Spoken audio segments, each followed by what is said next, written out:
Islamabad. We have this Sarah Fulcom, who is a manager at Women Classes Center in the old box of Dina from the National Commission on the Child Rights, Ms. Seminanzi, and many other delegates from the international organizations, government ministries, and private organizations. Thank you all of you for joining us today. I feel a responsibility to introduce our chief guest, her extraordinary contribution for the empowerment of women in Pakistan.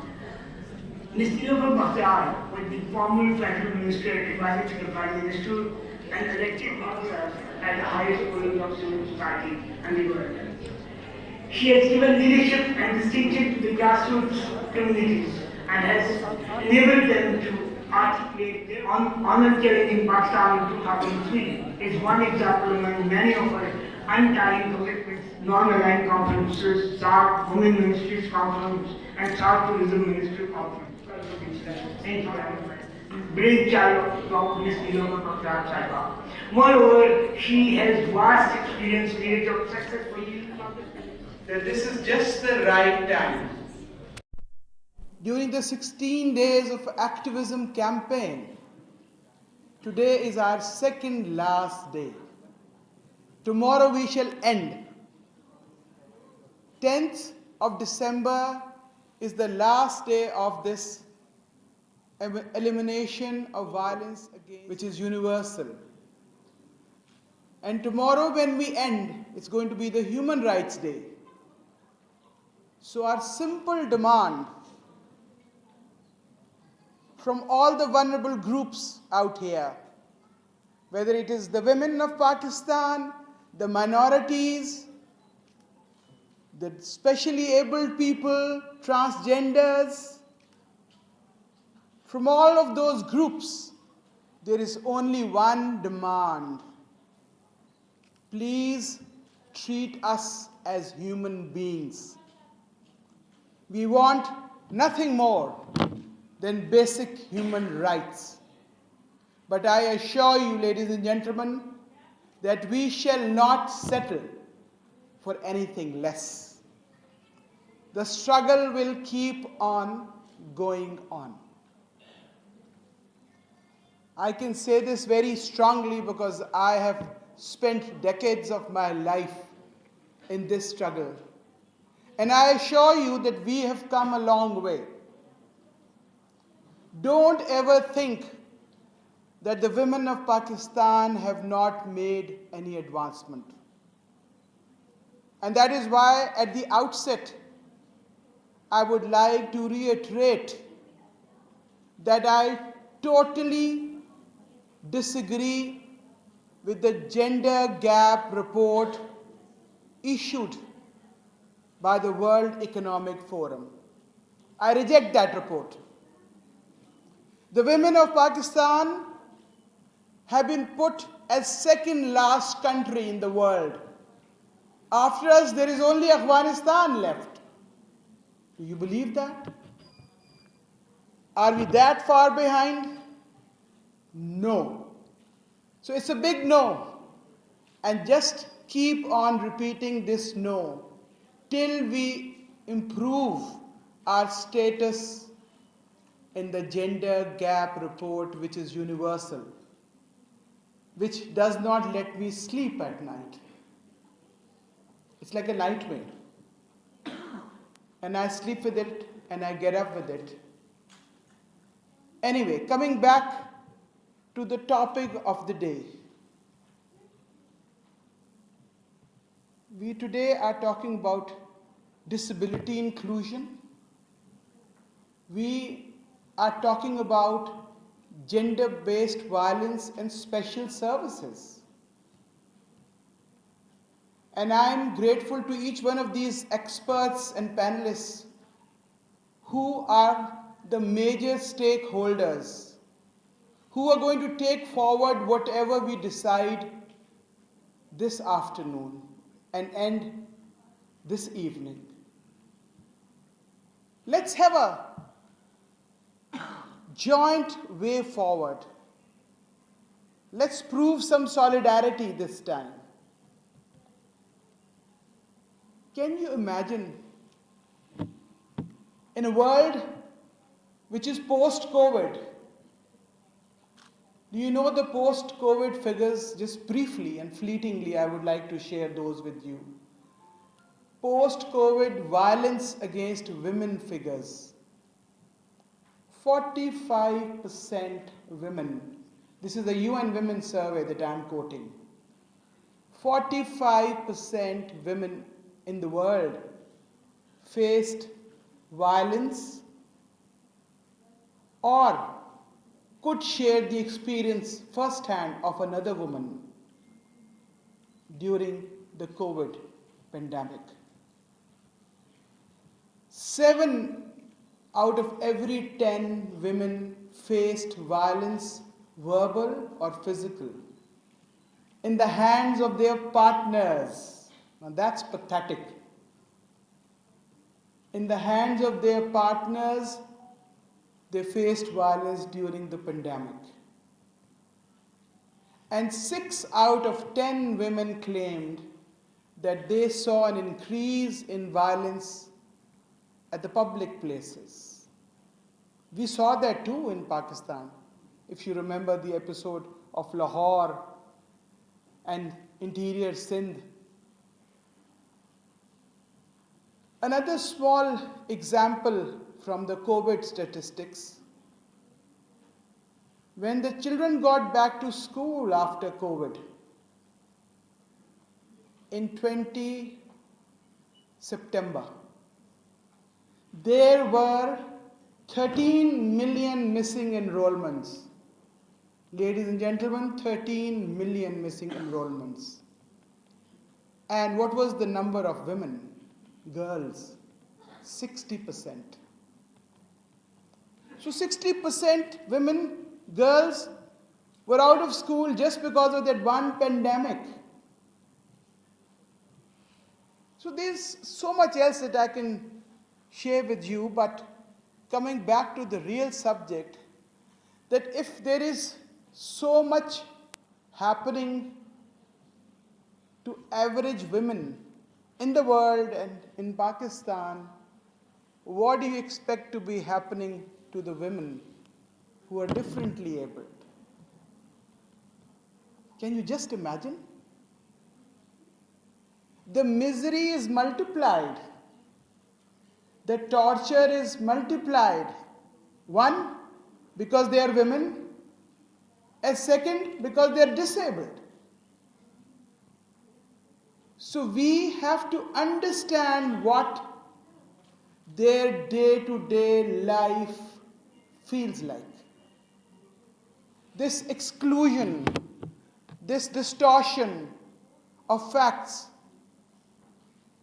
sometimes challenge to their dignity, and not just by the society. Ladies and gentlemen, it is mostly by their own family and family members where they live. Am I correct? So how do we look at all that? How do we give these people the right place in our society? They are a part of us. They are us.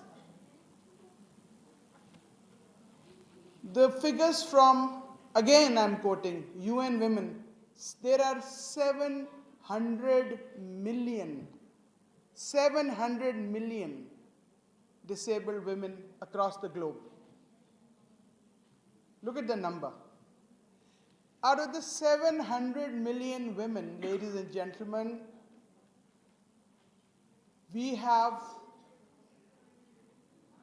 for sure we know that, not just women, 700 million is the total, and 19.2% is the ratio in women, and 12% is the ratio for men.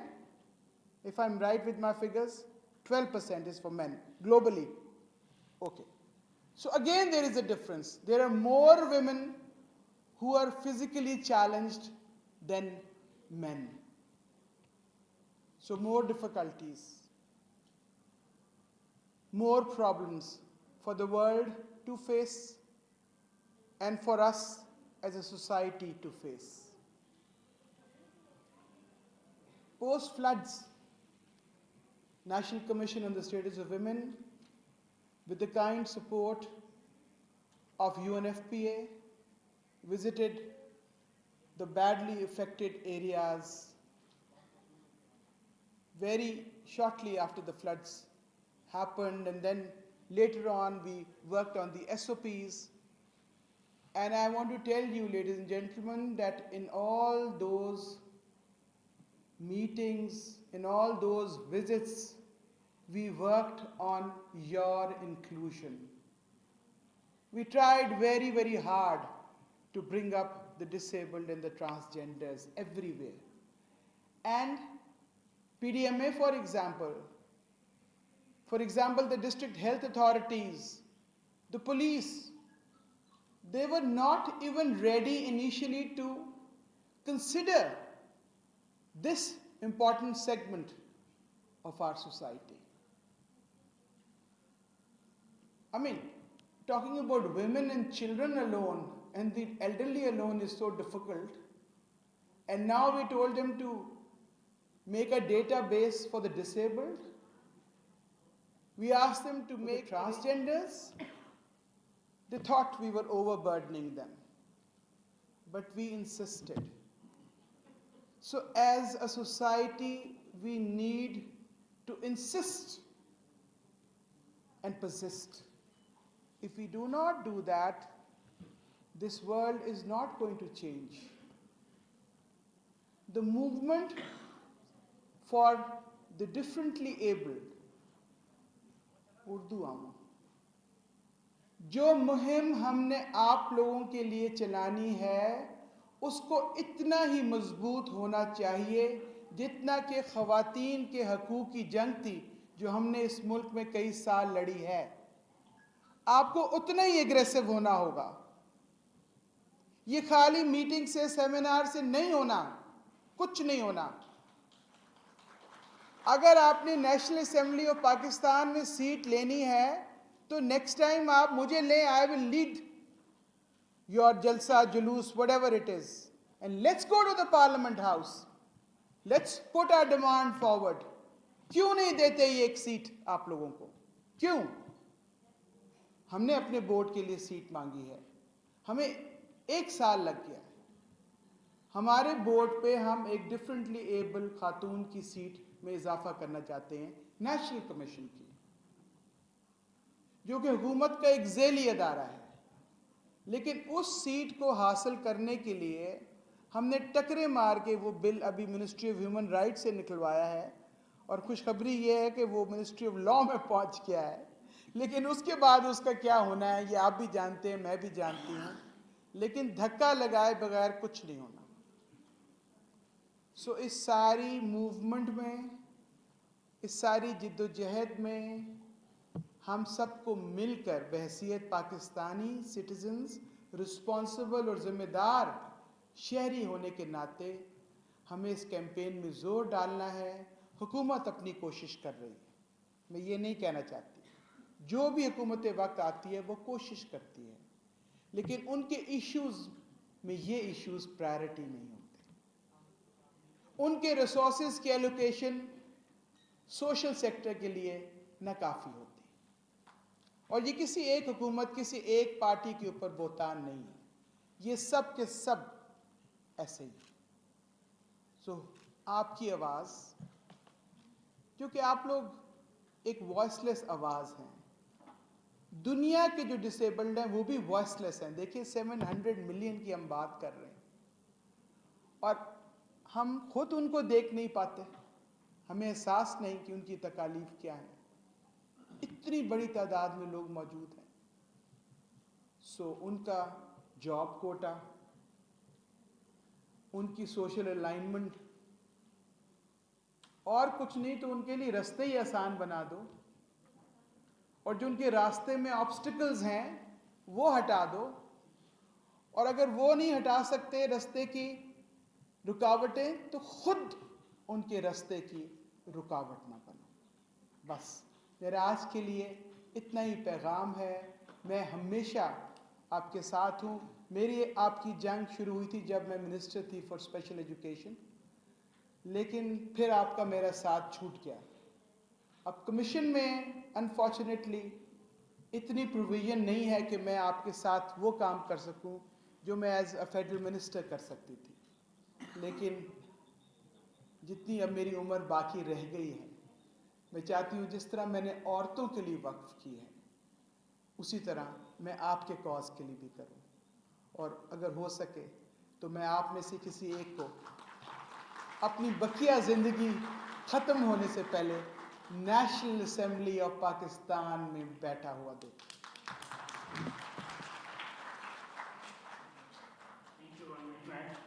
एक इंतहाई important बात जो madam की speech से मुझे याद है, जो मैं शेयर करना चाहूँगा। 1981 में पाकिस्तान ने मालूम अफराद के लिए पहला कानून बना था, 1981 ordinance for the rehabilitation and employment of the disabled. उसके बाद टेबल पर बैठाया गया कि उनसे मशवरा लिया जाए कि उनके लिए जो पॉलिसी बनी,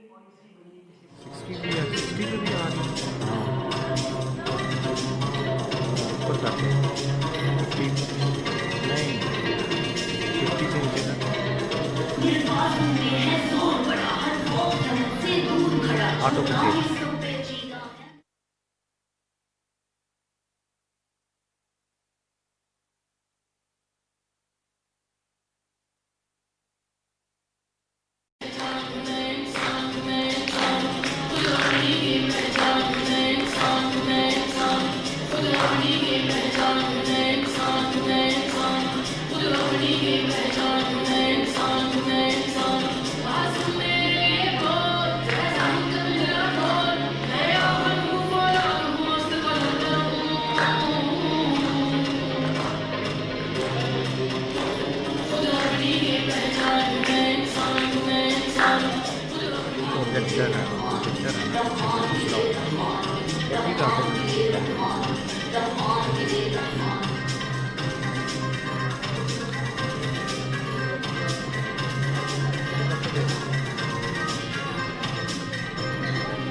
आज उन तमाम डिस्कशंस को सामने रखते हुए सारी डिस्कशन यहाँ पे हमने उनसे मुलाकातें की, उनके हेड से बात की। They are also part of our family. लोग हैं जो कि जिनके अंदर ये टेंडेंसीज हैं कि वो जेंडर बेस्ड वायलेंस की तरफ जाएं। जस्टिस सेक्टर मैं ये देखता हूँ कि हमारे पास जो public prosecutor, I conduct trials on behalf of the victims who suffer with gender based violence. Second step is with the punishment when a violence against women and she was subjected to rape. और अब चूंकि she was deaf and dumb, तो वो ना तो थी उसका नाम बता सकती हो, जिसकी वजह से हम इम्प्रूव जो है वो नहीं कर पा रहे।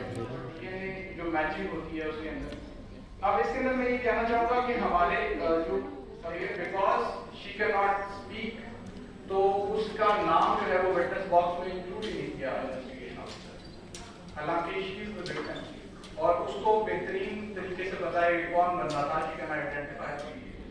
This is not humanly possible कि हम 400 केसेस को 4 मंथ्स के अंदर कंक्लूड करें।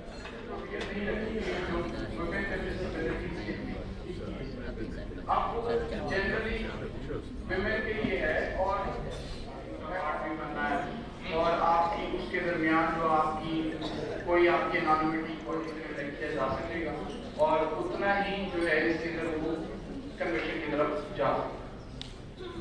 एक और चीज जो है वो देखने में आती है ट्रायल के दौरान